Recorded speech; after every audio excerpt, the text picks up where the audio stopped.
Now that the Constitution has been established, now the question is who the first president will be. It's also a question of how will he run his presidency.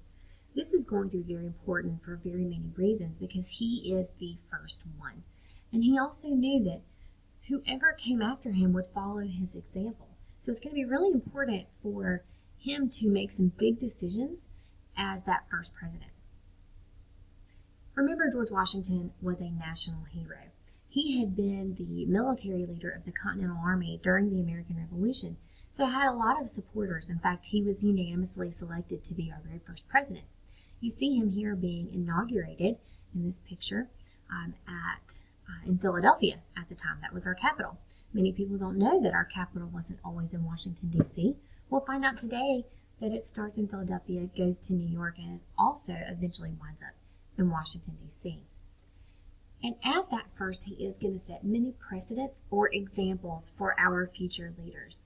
A lot of the things that he does are not necessarily in the Constitution, but are decisions that he made that others who came after him simply followed. For example, nowhere in the Constitution does it say that the president will have a cabinet. A cabinet is just a fancy word for advisors. Now, Washington's cabinet was only made up of 3 cabinet positions and also included his attorney general.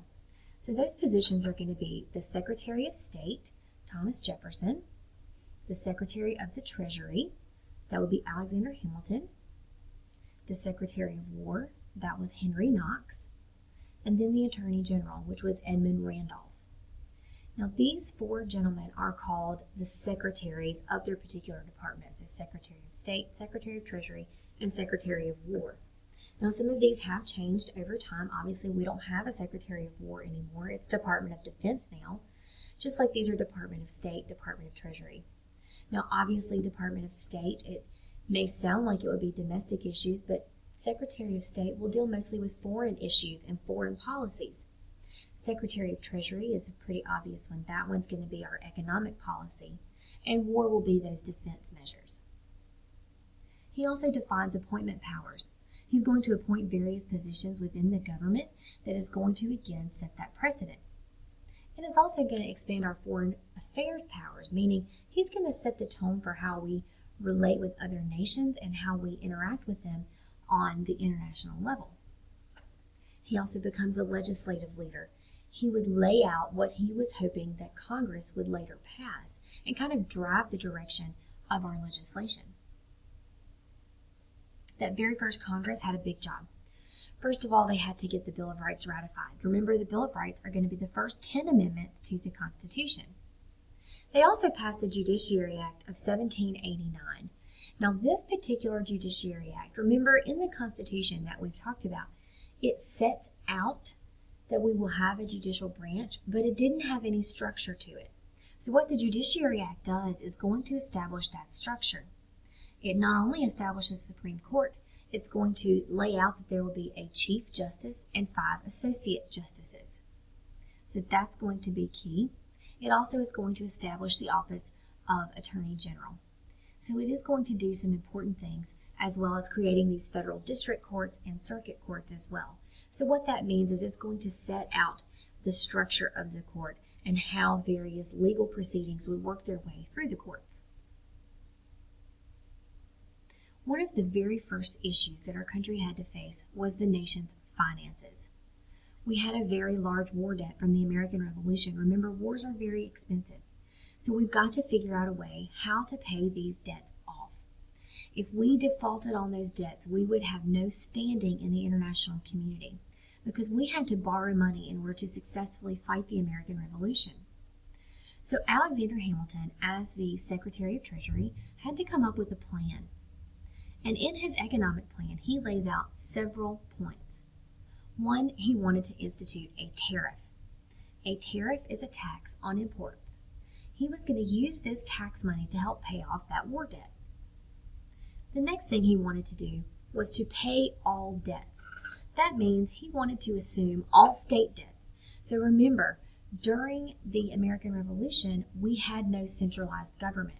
So each state was taking out its own loans that would then go and be rolled over into the federal government. That's what Hamilton was suggesting.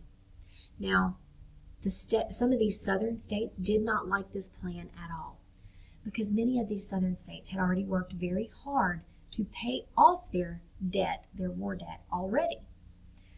So when this happens and they are asking to assume all state debts, it did not go over very well with the South because they'd already paid theirs off. They felt like they would get no benefit.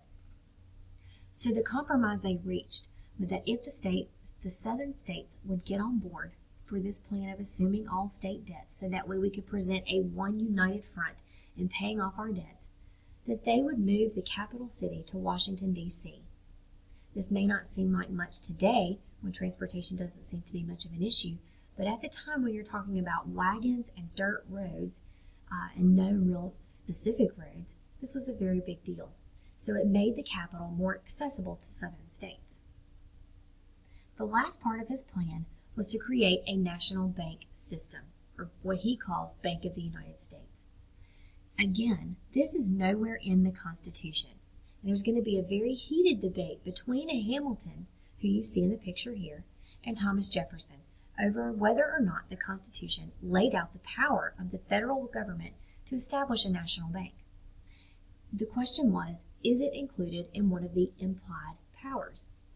And that's what you see as being one of the first issues that really starts a division between some of these members of Washington's cabinet. There are many political affairs. The British, even though they were supposed to leave their forts that were in our territory, they didn't. And they were harassing our settlers in the West specifically. They were also encouraging Native Americans to attack our settlers. So the United States did not like this at all. Also, the French had a revolution in 1789. It was kind of inspired by the American Revolution, except this revolution is going to be very different in that the French Revolution is going to be an uprising of the lower classes, and they overthrow your upper classes. They even go so far as to behead their own king. So this one was a much more violent, and it really made a lot of people nervous because of the nature of that revolution, where they were overthrowing almost an entire class of people. It made a lot of rulers in Europe very nervous. And eventually, after the revolution kind of settles down, they go to war with Great Britain.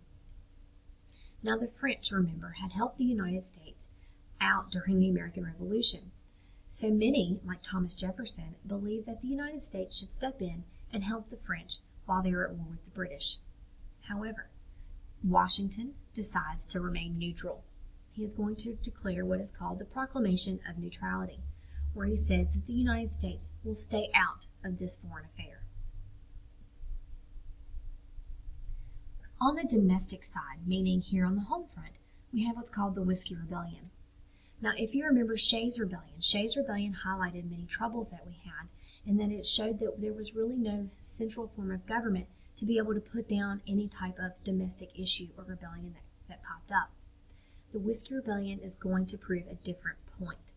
The Whiskey Rebellion was when we placed an excise tax on whiskey that they produced. Farmers didn't like this.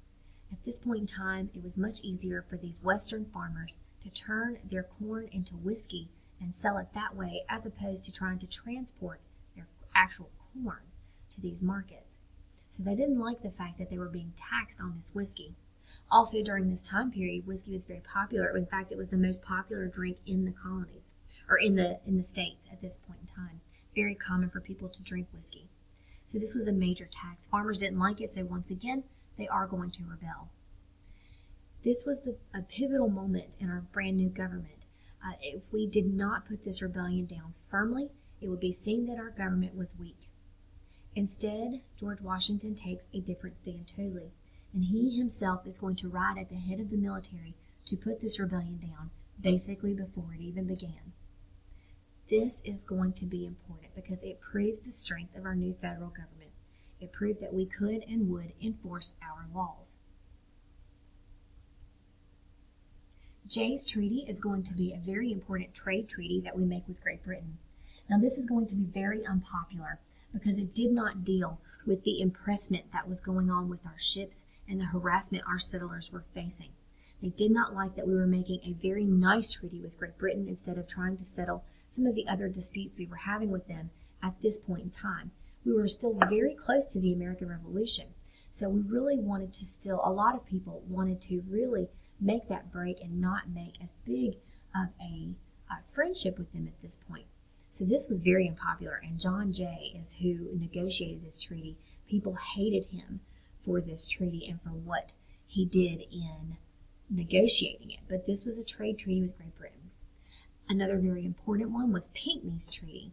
Now, Pinckney's Treaty was another trade treaty, except this one was Spain.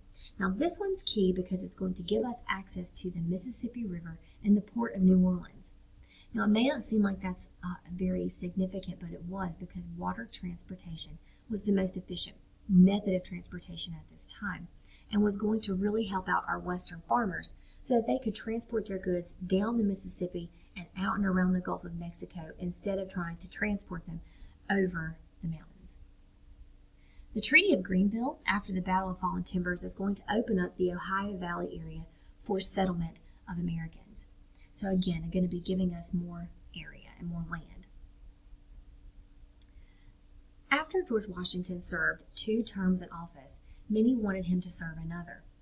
He is going to refuse. This is one of the many precedents that George Washington sets as the first president of the United States.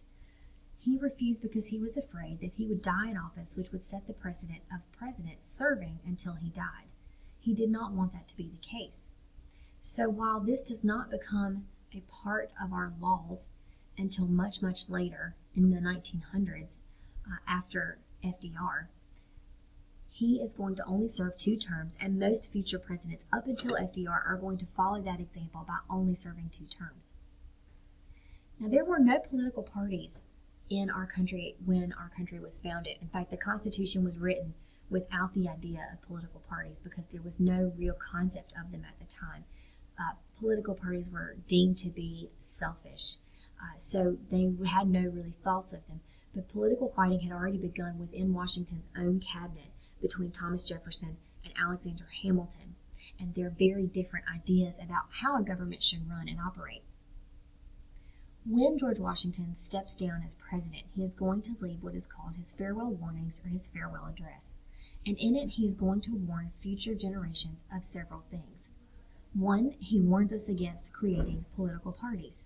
He believed this was bad for our nation. He also urged us to not get involved in foreign affairs, to remain isolationist. And finally, Washington is going to advise the United States to stay out of debt. These 3 things combined has kind of served as a guide for how future presidents attempt to run our country. We do start to see us vary off as time goes on, but for a very long time, George Washington set forth very many precedents or examples for future leaders of our country.